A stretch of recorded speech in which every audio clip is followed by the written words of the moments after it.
I've been playing around with this idea for a lot of years, and I've been telling lots and lots of people about it. I'm not the only person that's ever come up with this concept. It's probably the concept in full, but there's a lot of people out there trading carbon and doing all sorts of stuff. However, you know, basically we've been told by the powers to be, our governments, etc., that carbon is a bad thing and it's going to cost you money.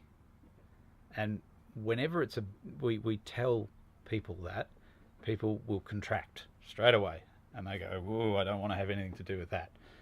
If if we can find a way to tell people or to let people know that this is actually a good thing, and as it probably it might sound bad, but if you attach a dollar value to it, people will do it. It just seems to be human nature.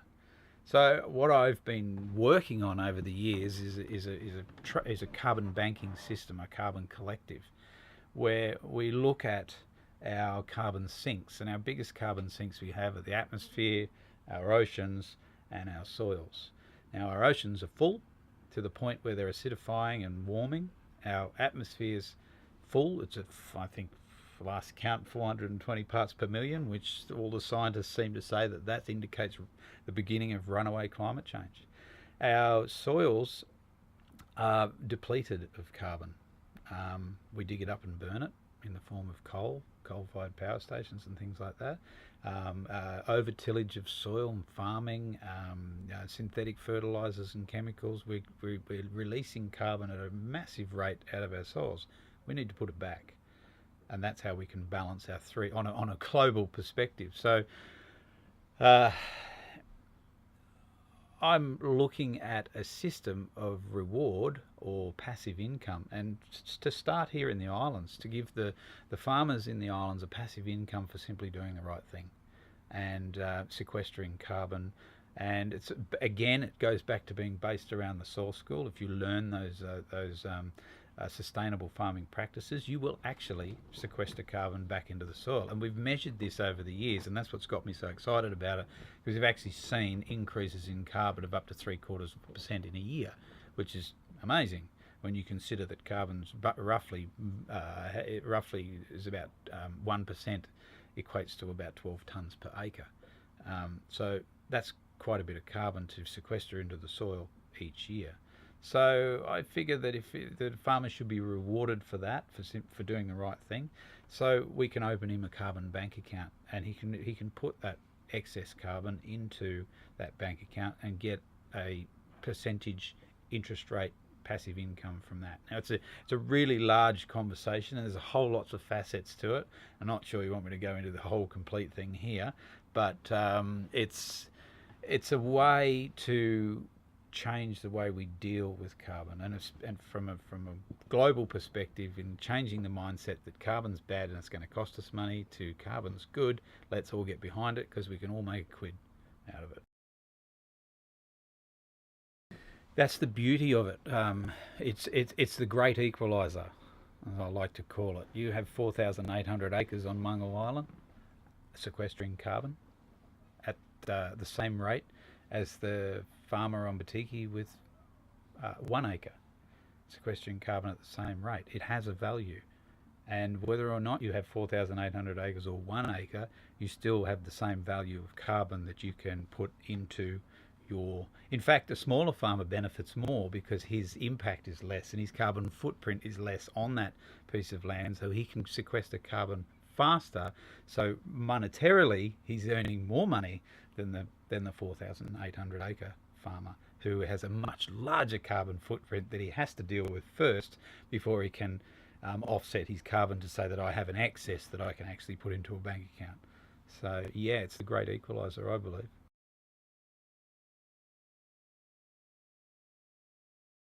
Farmer has, for example, has 100 acres, and he has 1% soil carbon based on a rough, roughly that it's 12 tonnes per acre. He has 100 acres, so he has 120 tonnes of carbon. Okay, sorry, 1,200 tonnes of carbon in his soil. Now, that farmer measures his carbon footprint, and he has a carbon footprint of, say, this is for driving his tractor around in his car to town or tilling the soil or whatever he's doing. He has a carbon footprint of 2,000 tonnes per year. So at 1% soil carbon, he's actually 800 tonnes behind. Now he follows the sustainable farming practices that are taught in soil school, and he begins to implement these strategies. And let's say in the first year he increases his carbon level in the soil by 1%. So he's now got 2%. So that now equates to 2,400 tonnes. And I know now you've got me to tell you the whole story, but that's okay. So it now equates to 2,400 tonnes. And that 2,400 tonnes, if he's done nothing about his carbon footprint, and it's still 2,000 tonnes, he's now got 400 tonnes in excess on the plus side. So he's not going to take that 400 tonnes and play it on the United Nations carbon market. He's not going to go and trade his 400 tonnes, just the same as you and I are not going to go and trade 1 ounce of gold. It's just, you just don't do that. So the carbon bank comes along, or the carbon collective, based loosely around either a friendly society or a cooperative type arrangement, where a bank account is open for them, and an account is opened, and they deposit that 400 tonnes, and it has a value. Currently, at the moment, I think it's worth about $10 US per tonne. So he's got 400 tonnes that he puts in there at $10 a tonne. So he now gets an interest rate on that. Call it 5% for easy math. So he's now got $4,000 sitting in that bank. He's going to get 5% interest on that $4,000 per year, and that's $200. That's passive income for simply doing the right thing. Now, the carbon bank, on the other hand, is a collective that's owned by the farmers as the shareholders, and that collects 400 tonnes off you, and 400 tonnes off you, and 400 tonnes off you, off 1,000 different farmers, and now they've got 400,000 tonnes. So now that's a tradable amount. So we can go and trade that carbon to nice, friendly coal-fired power stations who are trying to decrease their emissions, but are having trouble and are dealing with carbon taxes that are going to happen worldwide. And we can say to them, listen, we'll lease you that carbon or sell you that carbon for 10%. So the bank picks up 5% along the way, the farmer gets 5%. Now that 5% turns into profit for the bank, and then the bank begins to start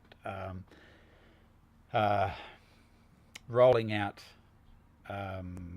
sustainable fertiliser plants and organic fertiliser plants that help the farmers implement these strategies. And then from there, the money subsidises these plants, so that not only do the farmers get a passive income for simply doing the right thing, they're getting their inputs for free. So it changes things rather rapidly when you start to scale it up and think about 1,000 acres, 10,000 acres, 1,000,000 acres, and percentages. It starts to turn into a lot of zeros. Yeah, a lot of money. Absolutely. And then in the end, the whole megalomaniac type side of me comes out and says, what if we changed the gold standard to the carbon standard, and all our monetary system was based on carbon? What climate change? Everyone would be chasing the stuff. We had a monetary value to carbon, and in the positive, not the negative. It's not going to cost you. You're actually going to make some money out of it. Now, I'm only talking about farmers and soil. I haven't even broached the subject of trees and swamplands, like mangrove swamps and things like that sequester lots and lots of carbon. National parks and state forests from a government perspective. There's a whole world out there that, and I've just cornered this one little piece of soil. So the thing has the potential to be quite huge. I think the way that I've looked at this is it's a couple of different reasons. A, it's familiarity with the islands. B, it's their closed loop and controllable in a pilot sense, in a pilot project sense. you can really see some differences on one island and another island, and you can, there's less room for fudging the figures, if you like. You can actually nail it right down. So we're looking at a smaller island with a few villages like Batiki, and we're also looking at a larger island like Mungo Island as well to participate in a pilot program to see how it goes.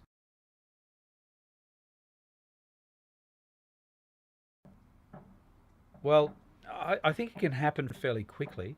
And although I have been talking about this for a very long time and starting to feel a little bit jaded about the whole thing, but then you meet like-minded people like yourselves, and you just get all this enthusiasm back and go, yeah, let's go out there and sort this out. This is great.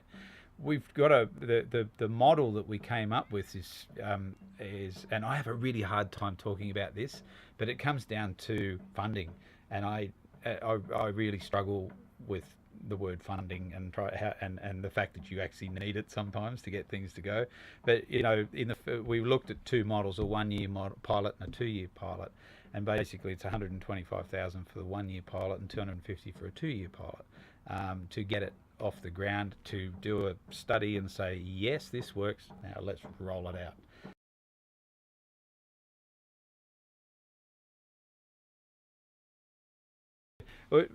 We also have a plan to roll out some technology to get it off the ground, and I mean it's very very infant, but there's a need for farmers to have the ability to do a lot of their own testing, and this links in with the whole carbon banking model and the soil school, etc., to learn to do this. And there's a number of different testing tools that we implement or teach during soil school that I believe can be compacted down into one thing. And we're looking at what we've been looking at is this thing, an iPhone, but a generation one, generation two, nobody wants them, and using the headphone jack to attach a probe that you stick in the ground that can give you readings such as pH, temperature, moisture, conductivity, bricks, and a number, nitrogen, phosphorus, and a number of other different testing and measuring real-time solutions that are dealt with an application that has a back end that can give you answers in real time, and collect your data for you and give you scenarios based on the information that you've gathered. Also, it's GPS mapped, so you know that you're going where the places that you're going to on your farm to do the testing and the measuring. And I think that is something that will really take off. Now, the reason I said generation one and generation two iPhones, or what's the other breed of phone, whatever they Android phones, is that I'd like to see this implemented to farmers in developing countries first for free. That just to show them how it works, so that they can be the leaders of this carbon banking trial, and they can be doing the testing and the measuring and implementing all these strategies. Excuse me. And then to fund that, we can sell that app to first world farmers that can afford it and would need it and would love it. Mm. Right.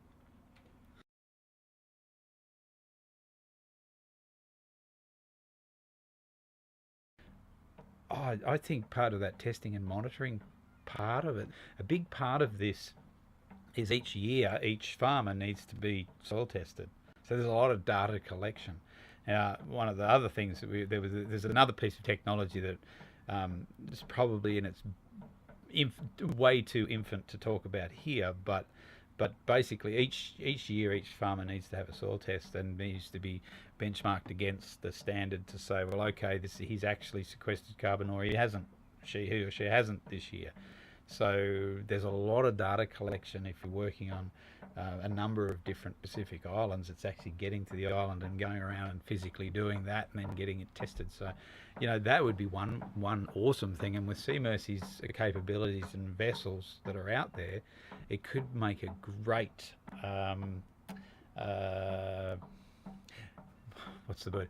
not job, but a great adventure for the cruising yacht world to pull into an island and just go, listen, we need to take 10 soil samples here, and they ship them off, and they feel like they've achieved something while they're there. And then